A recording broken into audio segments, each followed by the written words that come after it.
হ্যাঁ হয় হয়। হ্যাঁ বলো, কি বলবে? এখানে নাকি চাকরির ইন্টারভিউ হচ্ছে, তাই স্যার আমি ইন্টারভিউ দিতে আসলাম।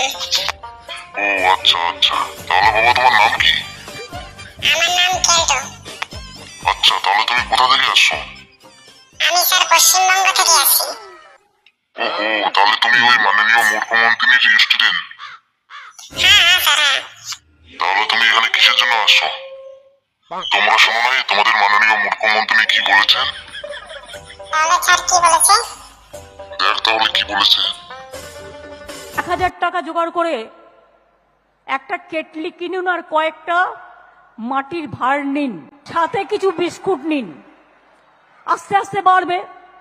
প্রথম দিন আপনি বিস্কুট নিলেন প্রথম সপ্তাহে, তারপরে সপ্তাহে মাকে বললেন মা একটু ঘুগনি তৈরি করে দাও। তারপরে সপ্তাহে একটু তেলে ভাজা করলেন। একটা টুল আর একটা টেবিল নিয়ে বসলেন। এই তো পুজো আসছে সামনে, দেখবেন লোককে দিয়ে কুলোতে পারবেন না। যা বাড়ি যা, বাড়ি যেয়ে একটা কেটলি নিয়ে আর দুটো বিস্কুট নিয়ে নেমে পড় ভিক্ষা করতে। যা, চাকরি বাকরি করতে হবে না তোদের।